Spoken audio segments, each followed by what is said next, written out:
tämmönen hyvä sivuprofiilikuva, mistä näkee heti, että poika ei ole syntynyt Biafras. No joo, se Suomesta asti tuli vaimoltani ohjeet, ennen kuin lähdet retkelle, niin syöt jotain. Niinpä mä tilasin silliä ja perunaa ja tietysti sillin kanssa tuollain vapun jälkeen olutta.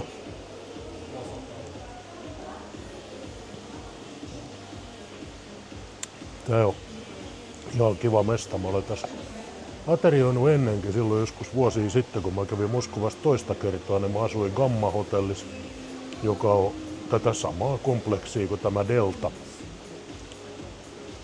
Ja tässä on edulliset hinnat ja ihan hyvät ruuat. Tää on vähän niinku tämmönen, olisiko tää turkkilaissävytteinen, koska täältä saa kebabia. Tai sit tää on Oulu, sekin voi olla.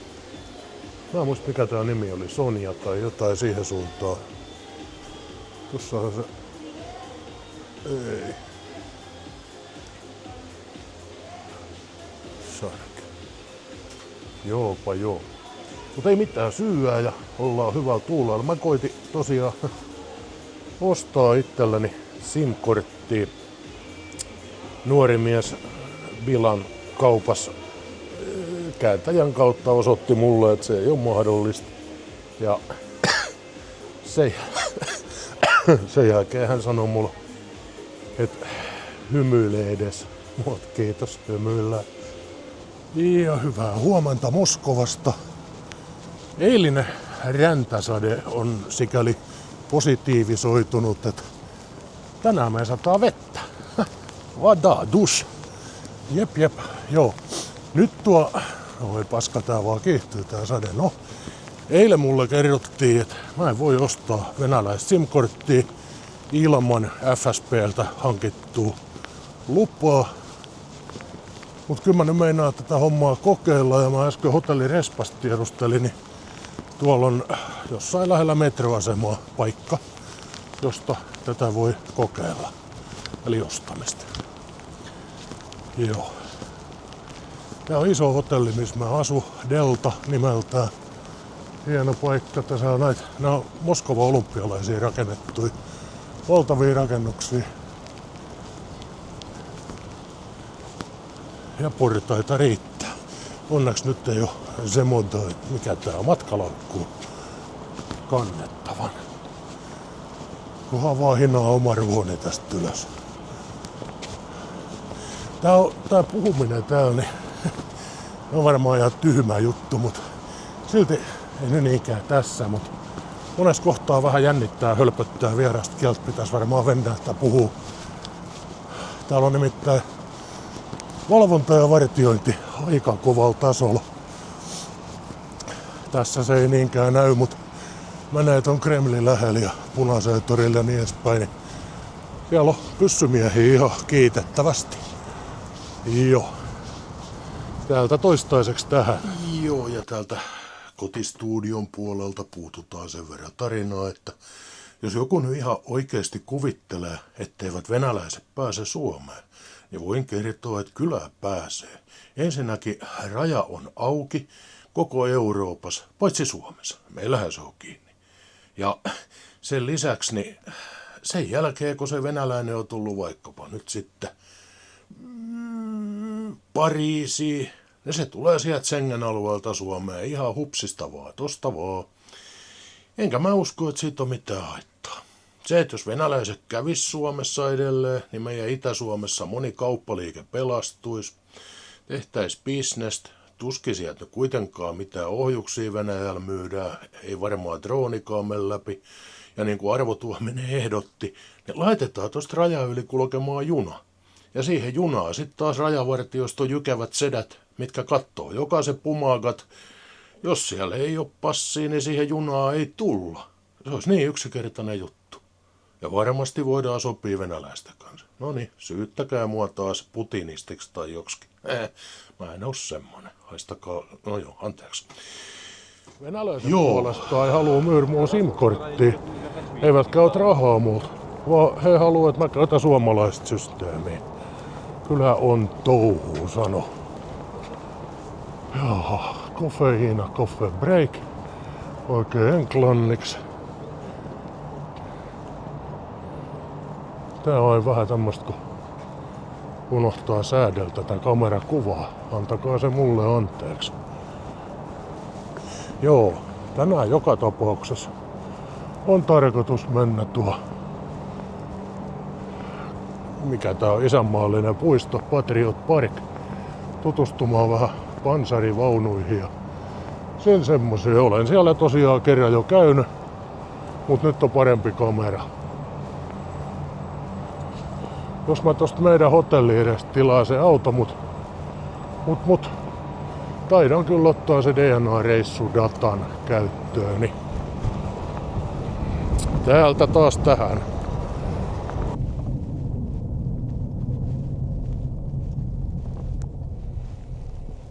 Ja nyt ollaan sitten matkalla tänne puistoon kattelemaan panssarivaunuja. Hintaa tulee taksikyydillä 3600 ruplaa.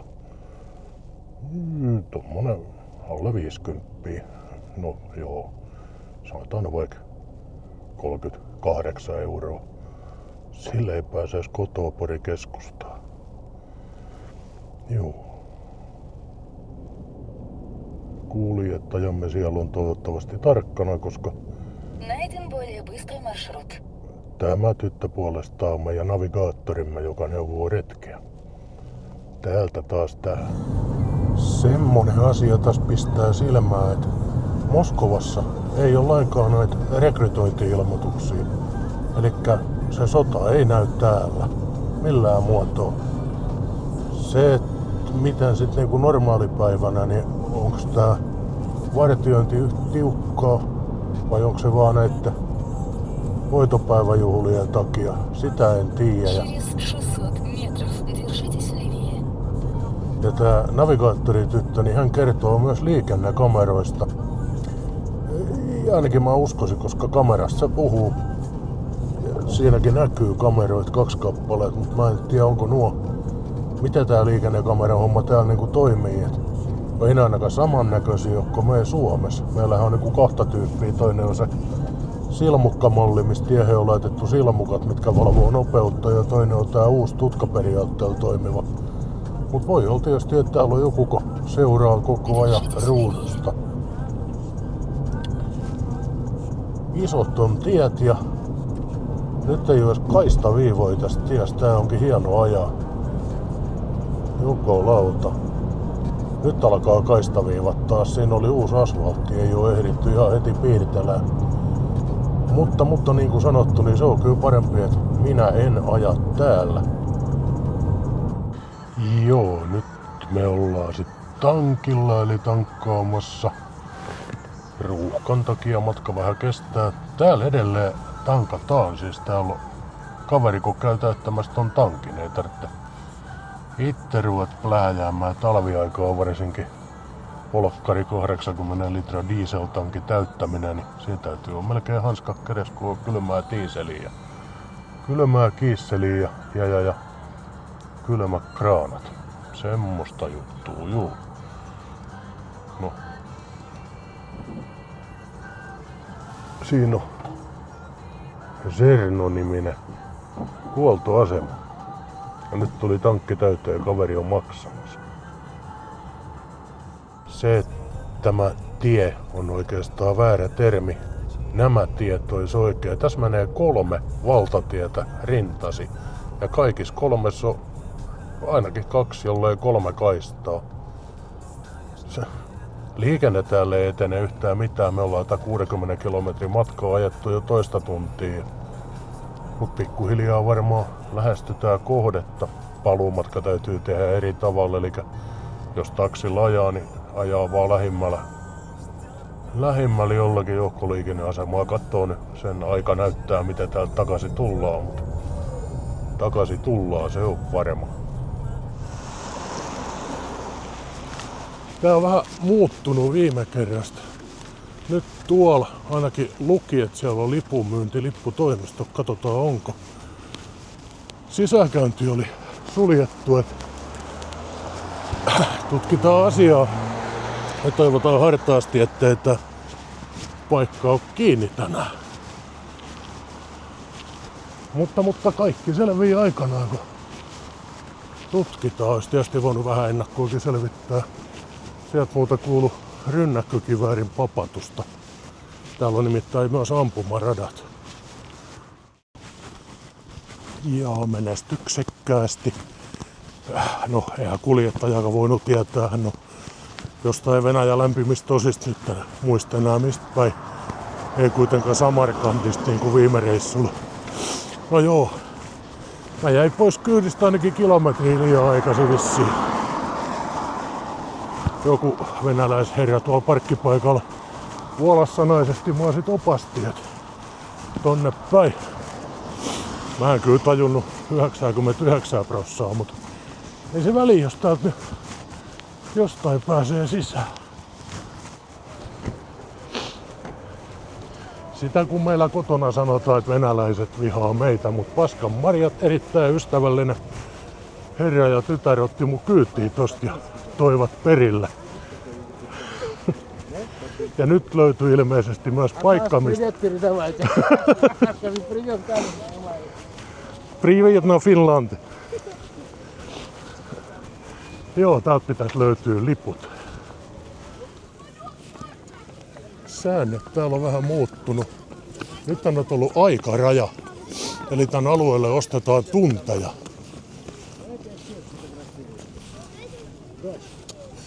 Ja täällä on nyt tämmönen ulkoalue.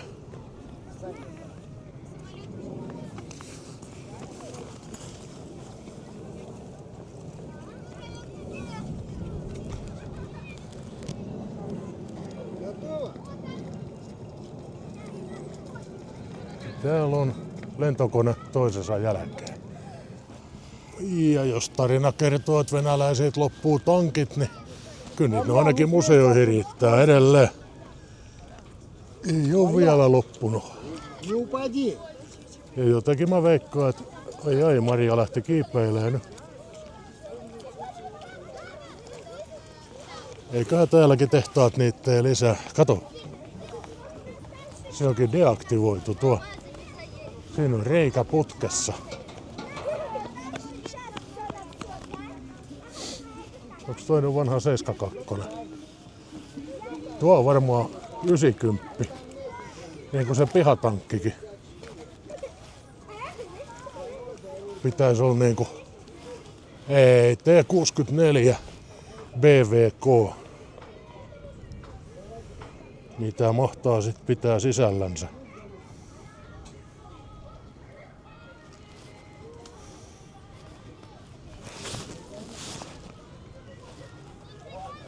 Sitten on panssariautot.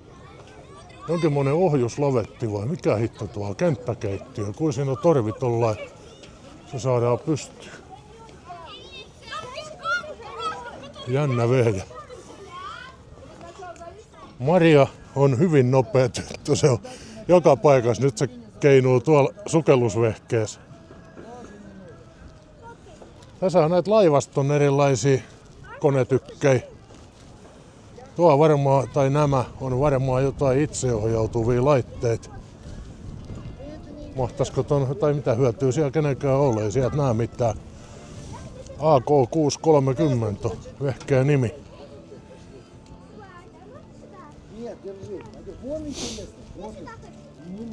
Täällä olisi vähän rakettimoottoreita ja on jotain ohjuksia.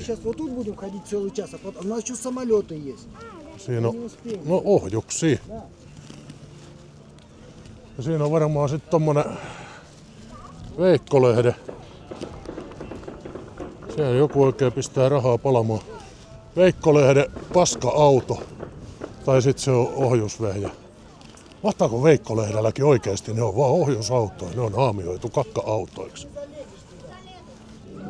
Siinä lienee jonkinmoinen sukellusvene, eli mikä se on? Podvadna ja Podvodni plotki. Jotain siihen suuntaan.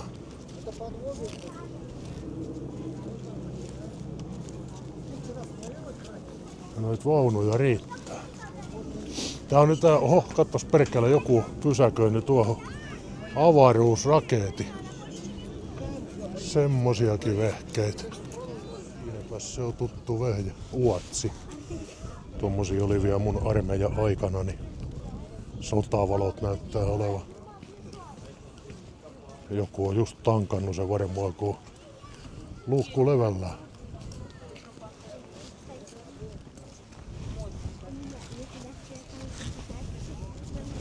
Toi on jo huolissaan musta. Tää on kyllä jännä maa siis. Kaveruudet syntyy äkkiä. Meidän Suomessa ja Satakunnassa pitää tuntea kaveri 20 vuotta, että voi sanoa siinä morjensa. Siinä on vanha tuttu pullauotsi. Armeija käytti ambulansseja ja mihin kaikkea lainkaan käyttikään. Sitten meillä on täällä monennäköisiä. Siinä on Zill. Siinä on Maria, hops. Varovasti. Tämä on Ural.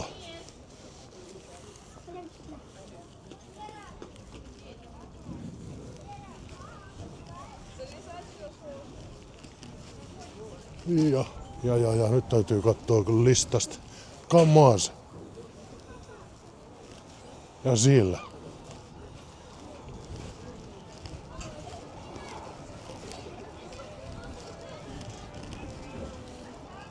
Zill 157. Toi on tommosia Amerikasta kopioituja vielä, mutta sit tulee ihan aitoa neuvostosuunnittelua varmaan. KETT. Mikä lienee tämmönen vehje? Onpahan erikoisen näköinen. Tää kiinnosti, mikä keheveli onkavapa tämä on. Erikoinen häristin.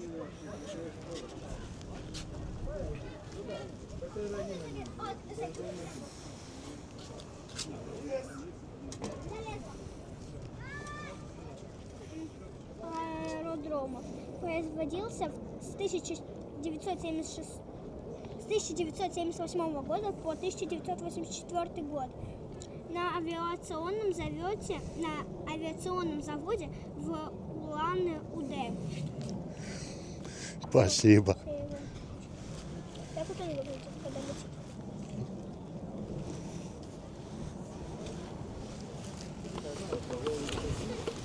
Niin, nyt mennään varmaan kattoo niitä länsivaunuja, mitkä on tuotu sieltä Ukrainan rintamalta. Noniin, tuttuu hommaa. Jonon päähän. Sieltä saa ilmaiset ämpärit. Joo, tämä ei nyt mene ihan niin kuin mä suunnittelin. Elikkä mulla jää nämä saksalaisvaunut tosiaan näkemättä. Täytyy tehdä 3. reissu tän joskus. Mutta nyt tutustutaankin sit kuulkaas oikein kunnolliseen venäläiseen sotapropagandaan. Nimittäin täällä on Naton tukikohta rakennettu, jos häijyt NATO-sotilaat ja ukrainalaiset natsit keskenään pohtivat kaikkea mahdollista pahantekoa rauhaa rakastavaa venäläistä kohtaa. Meille jaetaan tämmöiset pienet radiot, mistä tulee selostus, ja mä saan oikein lontookielisen selostuksen. Pahuksen harmi, ettei mulla oo sitä selostusta itseään, nimittäin olisi kiva kertoa teillekin, että mitä kaikkea siinä puhutaan, mutta siinä tosiaan niin kuin yhdistetään vanha natsi-Saksa ja Ukraina. Ukrainalaiset, ne ovat natseja olleet jo kauan. Se on sikäli jännä juttu, että ainahan Venäjällä on puhuttu fasisteista. Ja nyt yhtäkkiä nämä natsit loikkaa se pintaa. Syytä en tiedä. Uusi aika ehkä. Neuvostoliitossa oli fasistit ja Venäjällä natsit. No joo, joka tapauksessa venäläiset ei huomaa, että perkele he on itsekin pikkasen tämmöisiä natseja, kansallissosialisteja. Joo, niin kuin sanottu, niin äärettömän mukavia ihmisiä, mutta valtiopropaganda muokkaa ihmistä ja ihan varmaan, jos pari vuottakin sitä kuuntelee, niin kyllä se alkaa uppoamaan. Täällä kun mä sitten aloin vähän selostaa tätä, niin mä sain vihaisia katseita, että pidäpä poika turpas kiinni, tää on pyhätilaisuus. Niinpä mä en sit ihan kauheasti höpöttel täällä. Mutta katsellaan nyt kaiken näköisiä uudempia ja vanhempia pössyköitä ja droneja, joilla ukrainalaiset levittää, mitä sit levittääkin, bakteereita vaiko taistelukaasuja tai jotain siihen suuntaan. Joo, mennään eteenpäin. Eli siis selostaja kertoo, että jo kouluiässä Ukrainan lapset opetettiin pukeutumaan natsivaatteisiin ja kantamaan natsisignaaleita.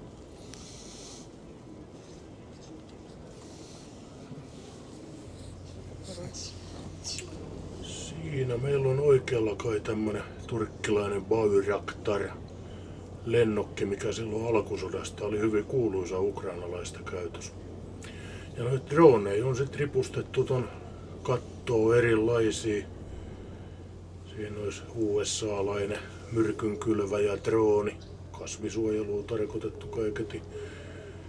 Ja Maria siinä ihmettelee, että kuin pahoin ne amerikkalaiset lainkaan onkaan ja koko NATO ja kaikki nämä. Toi vihreä välkkyvä valo, mikä välillä näkyy, niin se on tuo oppaa laserosoitin, jolla hän sitten osoittaa niitä kohteita, joita tämä tarina koskee, eli se kuulokkeesta kuuluva tarina. Joo, sitten tietysti taustalla on näitä rikkinäisiä kaupunkeja. Sitten on tätä aseistusta, kattokaa onko tuo joku mikä lieneekään pössykkä. Siis siinä on hiukan vanhempaa kalustoa osa. En tiedä onko tolla rintamalla enää edes ollut käytös. Varsinkin tuolla oikein yläkulmassa siellä on varsijousi kai. Silläkin sitten jostain henke saa pois, mutta olisiko se nyt ihan oikein sota-ase. No sitten on näitä panssaritorjuntavehkeitä. Onko siinä jotain?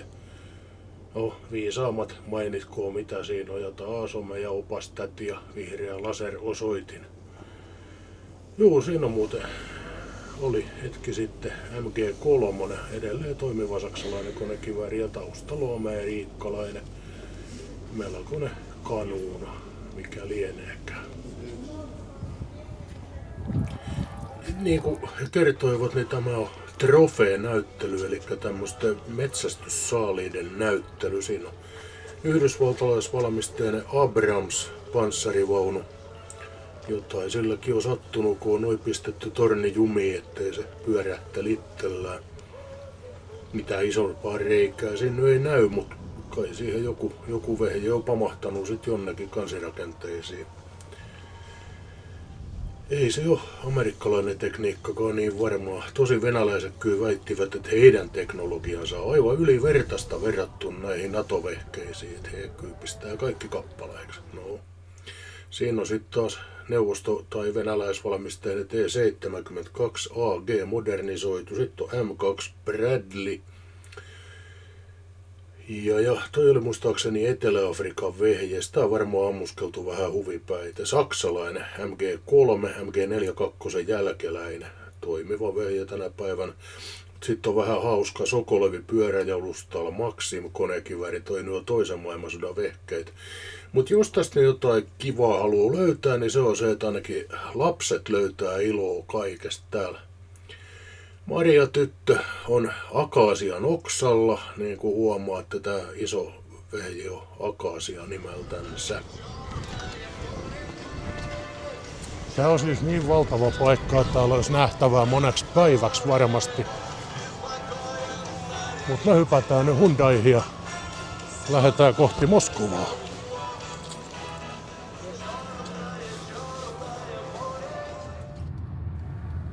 Kubinkasta hotellille on matkaa yli 60 kilometriä. Matkan varrella opin runsaasti uusia venäjän kielen sanoja. Joo. Hotellille on kiva palata ja kun palaan sinne huomaan, että siivooja on myös jättänyt kiitokset hänelle jättämistäni karamelleista. Ihmeellisenä asiana todettakoon, että nämä potkulaudat pysyvät täällä pystyssä, mitä ne eivät omassa kotikaupungissani suinkaan tee. Käväsen vielä vaihtamassa rahaa ja nyt on vaihtokurssi kohdallaan. Turkkilaiselle vaihtofirmalle voisin sanoa jotain, mutta en nyt kuitenkaan sano. Ja hotellistani on tullut entistäkin turvallisempi. Tänne majoittautuu 200 poliisia. Hyvää yötä.